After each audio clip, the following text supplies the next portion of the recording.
ఎవరా ఈ దళితులు అంటే ఈ దేశంలో దాదాపు 1152 కులాలను దళితులుగా గుర్తించిండ్రు. వీళ్ళు ఎవరు? దీనికి కారణం ఎవరు? డాక్టర్ బాబాసాహెబ్ అంబేద్కర్ గారు ఈ దేశంలో అణచివేతకు అంటరానితనానికి గురవుతున్నటువంటి వర్గాలు ఎవరైనా కానీ వాళ్ళందరినీ కూడా గుర్తించండి. సపరేట్గా వాళ్ళకు ప్రయోజనాలు జరగాలనంటే వాళ్ళను సపరేట్గా గుర్తించి వాళ్ళకు మెరుగైనటువంటి అవకాశాలు కల్పించాలి. అవే రిజర్వేషన్స్. సో వీళ్ళను గుర్తించే క్రమం లోపల ఎవరెవరైతే గుర్తించడానికి అన్నగారు అక్కడ ఏమైందంటే అసలు 57 ఉపకులాలు మాలా మాదిగతో కలిపి 59 అన్నారు. గతంలోనేమో 60 కులాలు ఉన్నాయి. సరే రాష్ట్ర విభజన జరిగిన తర్వాత 59కి వచ్చినాయి. దాంట్లో మాలా మాదిగ తీసేస్తే ఇంకా 57 ఉపకులాలు. 57 ఉపకులాల్లో కొన్ని కులాలు అసలు అంతమైపోయినాయి, అంటే అసలు కాంట్రాకుండా పోయినాయి. సో వాటి ఇప్పుడు ప్రస్తుతం ఉన్నటువంటి కులాలు కూడా వాటి యొక్క కుల వృత్తులు కూడా తెలుసలేదు అంటే ఏం చెప్తారు? సో ఇక్కడ మనకు షెడ్యూల్డ్ కులాల జాబితా లోపల మనకు ఈ తెలంగాణ ప్రాంతంలో 59 కులాలు, ఆంధ్రప్రదేశ్ రాష్ట్రంలో 60 కులాలుగా మనము ఈ షెడ్యూల్లో గుర్తించడం జరిగింది. ఇందులోపట ఈ గతంలో 2000 నుంచి 2004 వరకు ఉమ్మడి ఆంధ్రప్రదేశ్ రాష్ట్రంలో మనకు ఏబిసిడి వర్గీకరణ జరిగింది. ఇక్కడ ఉన్నది 15% రిజర్వేషన్లు. ఏదైతే మనకు ప్రెసిడెన్షియల్ ఆర్డర్లో అప్పుడు 1950 నుంచి మనకు 15% రిజర్వేషన్లే ఇచ్చుకుంటా వస్తూ ఉన్నారు. కానీ ఆ 15% రిజర్వేషన్లు ఈ 4 సంవత్సరాలు వర్గీకరణ అమలు చేసినప్పుడు మనకు ఏ కేటగిరీలో 1% ఇస్తూ దీంట్లో 11 కులాలను చేర్చడం జరిగింది. అదేవిధంగా బి కేటగిరీలో 7% రిజర్వేషన్లు ఇస్తూ ఇందులో 18 కులాలను చేర్చడం జరిగింది. సి కేటగిరీలో 6% రిజర్వేషన్లు ఇస్తూ 24 కులాలను చేర్చితే చివరిగా డి కేటగిరీలో ఉన్నటువంటి 6 కులాలకు 1% రిజర్వేషన్లు ఇవ్వడం జరిగింది. ఇప్పుడు ఇక్కడ ఇవన్నీ కూడా కులాలే. షెడ్యూల్డ్ కులాల లిస్టులో ఉన్నటువంటి కులాలన్నీ కూడా కులాలే తప్పితే ఎవరికి ఉపకులం కాదనే విషయం ఇక్కడ గమనించాలి.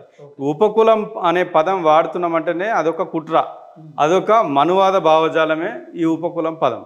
ఇక్కడ ఈ బిలో ఉన్నటువంటి ఈ గ్రూప్లో మాదిగలతో పాటు మిగతా 18 కులాలు ఉన్నాయి.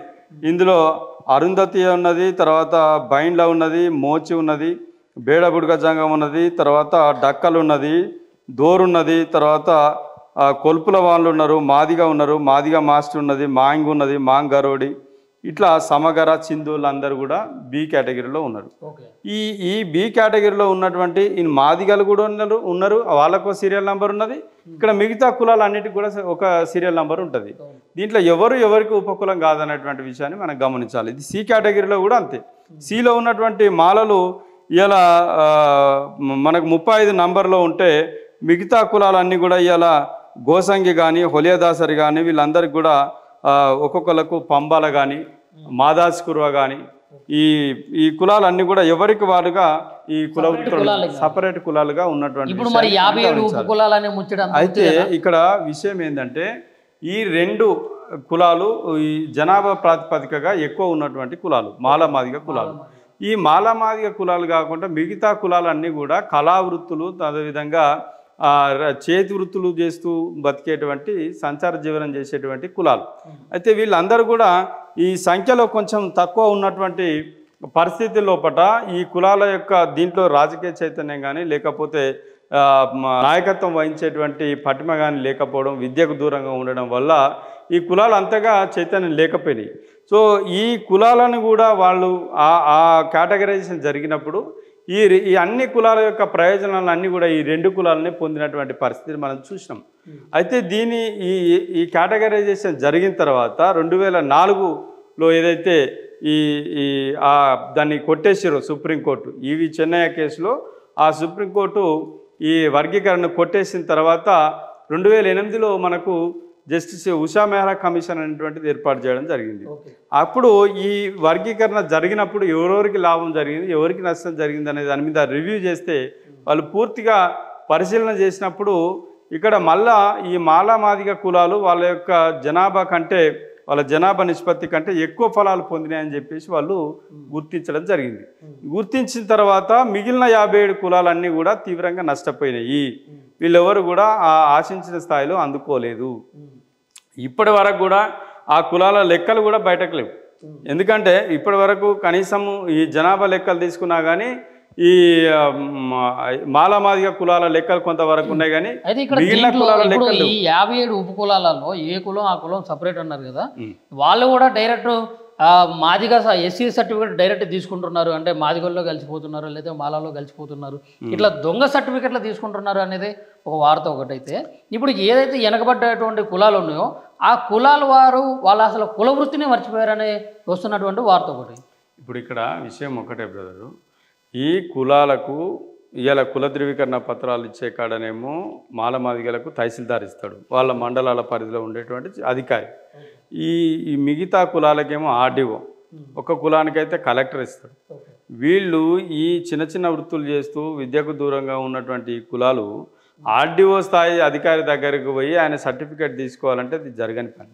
అంటే ఎన్నో వ్యయ ప్రయాసాలకు గురి కావాల్సినటువంటి పరిస్థితి.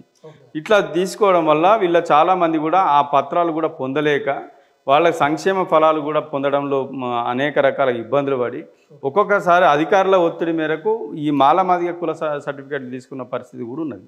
సో ఇట్లా వాళ్ళ సొంత కుల వృత్తిని కూడా సొంత ఉనికిని కూడా కోల్పోయినటువంటి పరిస్థితిని ఇలా మనం గమనిస్తాం. సో ఈ సమస్యను గత చాలా ఏళ్ళుగా ఉన్నటువంటి కుల ధృవీకరణ పత్రాల సమస్యను కూడా ఇప్పటి వరకు మాలమాదిగ నాయకులు అని చెప్పేవాళ్ళు ఎవ్వరు కూడా దాన్ని పరిష్కరించలేకపోయారు. సో దీని మీద అనేక సార్లు మేము రిప్రజెంటేషన్ ఇచ్చినప్పుడు కూడా దాన్ని అంత పెద్ద పట్టించుకున్న పాపన పోలేదు. ఎందుకంటే ఈ కులాలు మళ్ళీ ఉనికిలోకి వస్తే మళ్ళీ ఈ కులాలకు ఎక్కడ వీళ్ళకు డామినేట్ చేసే విధంగా అవుతారనేటువంటిది వాళ్ళది ఒక ఒపీనియన్గా పెట్టుకొని ఈ కులాలను ఇప్పటి వరకు కూడా బయటకు రాలేనటువంటి పరిస్థితి. ఇక్కడ చూడు, నువ్వు ఏ లెక్కలు తీసుకున్నా కానీ ఏ గణాంకాలు తీసుకున్నా కానీ ఇలా మాలమాదిగలతో పోల్చుకుంటే అన్ని రంగాల్లో కూడా వెనుకబడినటువంటి పరిస్థితి. ఇక్కడ సంక్షేమ ఫలాలు అదే ఇప్పుడు మనకు 2014లో తెలంగాణ రాష్ట్రం ఏర్పడ్డది, 2 రాష్ట్రాలు విడిపోయినాయి. వాస్తవానికి ఇది ఉమ్మడి రాష్ట్రంలో ఉన్నప్పుడు జరిగినటువంటి అన్యాయం. అంటే ఆంధ్ర మాలమాదిగలు ఎక్కువగా తెలంగాణ ప్రాంతంలో ఉన్నటువంటి అవకాశాలన్నింటినీ తీసుకున్నారు అన్నటువంటి విషయం. ఇలా మిగతా వర్గాలతో పాటు మాలమాదిగలు కూడా ఇక్కడ ఉన్నటువంటి అవకాశాలు తీసుకున్నారు. తెలంగాణ రాష్ట్రం విడిపోయిన తర్వాత మళ్ళీ ఇప్పుడున్నటువంటి గత 10 సంవత్సరాల్లో జరిగినటువంటి డెవలప్మెంట్ను లేకపోతే వీళ్ళకి జరిగినటువంటి సంక్షేమ ఫలాల విషయంలో జరిగినటువంటి ఇవన్నీ కూడా ప్రోగ్రెస్ మనం గమనిస్తే ఇప్పటి వరకు ఉమ్మడి కార్పొరేషన్ ద్వారా వచ్చినటువంటి రుణాలు ఏదైతే ఉంటాయో దళితులకు ఇచ్చేటువంటి రుణాలు, ఇందులో దాదాపు 93% మాలమాదిగ కులాలకే దక్కిన పరిస్థితి. మీకు ఓన్లీ 7% మాత్రమే ఈ కులాలకు దక్కినాయి, ఈ 57 కులాలకు. అదే నీకు భూమి విషయంలో తీసుకుంటే 3 ఎకరాల భూ పంపిణీ తీసుకుంటే 14,000 ఎకరాల దాకా ఈ మాలమాదిగలకు తీసుకుంటే 1% కూడా వర్గీకరణ అసలు ఎట్లా చేశారన్న, ఎట్లా జరిగింది, మరి ఎందుకు కొట్టేశారు మళ్ళా? సో ఇక్కడ ఈ అంశం చాలా మందికి తెలియాలి. అసలు ఈ వర్గీకరణ సమస్య ఎందుకు వచ్చింది, ఆ వర్గీకరణ ఎందుకు కొట్టేయవలసి వచ్చింది అనే దాని మీద చాలా మందికి కూడా దీని మీద పూర్తి అవగాహన లేకపోవడం. అయితే ఈ వర్గీకరణ అనేటువంటిది మన తెలంగాణలో లేకపోతే తెలుగు రాష్ట్రంలోనే మొదటగా స్టార్ట్ అయింది కాదు. 1975లోనే అక్కడ పంజాబ్ రాష్ట్రం లోపల అక్కడ ఉన్నటువంటి వాల్మీకి తర్వాత ముజాబీ అనేటువంటి కమ్యూనిటీస్లు బాగా వెనుకబడి ఉన్నాయి అని చెప్పేసి వాళ్ళకి అక్కడ సపరేట్గా అక్కడ దాదాపు 25% దళితులు ఉంటే దాన్ని 2 గ్రూపులుగా డివైడ్ చేసి ఈ 2 కులాలతో పాటు ఉన్నటువంటి 5 కులాలకు ఒక వర్గంగా చేసి సపరేట్గా అక్కడ రిజర్వేషన్స్ ఇచ్చిండు. మిగిలిన కులాలను ఇంకో 30 కులాలను ఒక గ్రూప్గా చేసి వాళ్ళకు రిజర్వేషన్స్ ఇచ్చారు.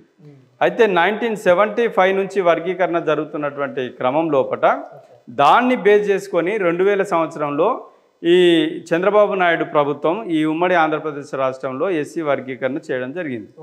చేసిన తర్వాత ఇక్కడ మరి 2004 సంవత్సరంలో ఈవి చెన్నయ్య అనేటువంటి వ్యక్తి కేసు వేయడం ద్వారా, అంటే ఇదంతా కూడా హోమోజీనియస్ గ్రూపు దళితులందరూ కూడా దీన్ని వర్గీకరించడానికి లేదు, ఇది రాష్ట్ర ప్రభుత్వము వాళ్ళ యొక్క ఒక అమెండ్మెంట్ తోటో లేకపోతే ఒక శాసనసభలో చేసేది కాదు, ఇది ఆర్టికల్ 341 దీన్ని సవరించాలి కాబట్టి ఇట్లా చేసుకోవడానికి వీలు లేదని చెప్పేసి అప్పుడు ఈవి చెన్నయ్య అనేటువంటి కేసు లోపల సుప్రీంకోర్టు ఈ వర్గీకరణ రద్దు చేసింది.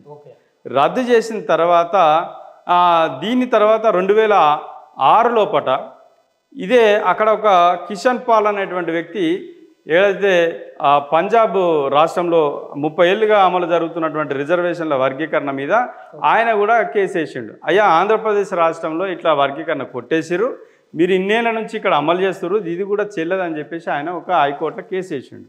సో దీన్ని ఈవి చెన్నయ్య కేసును బేస్ చేసుకొని అక్కడ హైకోర్టు దాన్ని కొట్టేసింది 2006 లోపల.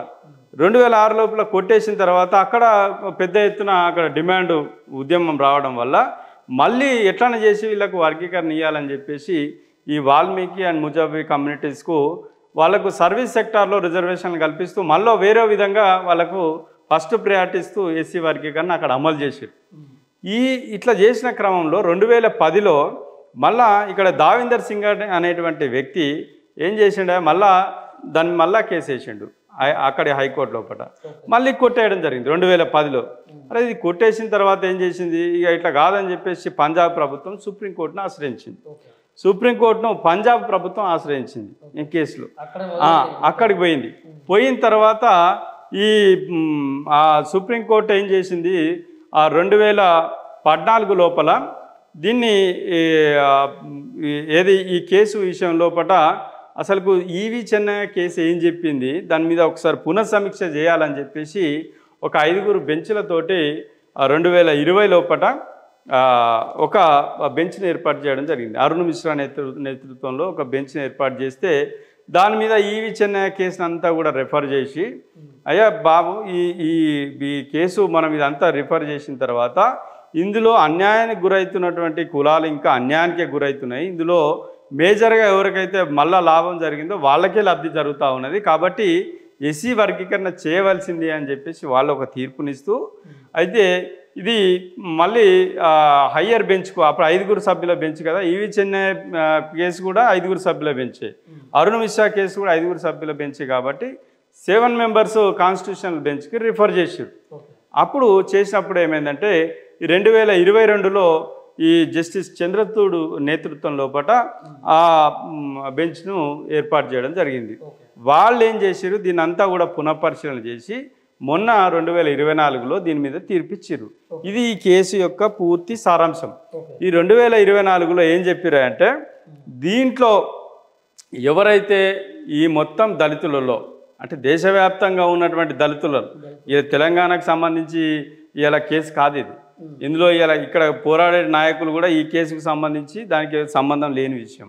సో ఇవాళ ఈ దేశవ్యాప్తంగా ఈ అంశం ఉన్నది కాబట్టి అందులో భాగంగా ఆ రోజు కొంతమంది ఈ కేసులో ఇంప్లీడ్ అయినరు. అందులో కృష్ణమాదిగ గారు అయినరు, ఈ ఎంబీఎస్సీ కులాల నుంచి మేము కూడా దాంట్లో ఇంప్లీడ్ కావడం జరిగింది. అయితే ఇప్పుడు స్థానిక ఎలక్షన్స్ వస్తున్నాయి కన్నా, ఇప్పుడు ఒకవేళ ఇప్పుడు సుప్రీంకోర్టు ఏం చెప్పింది, వెనకబడ్డ కులాలకు న్యాయం జరగాలి, అది రాజ్యం చేతిలోనే పెట్టింది.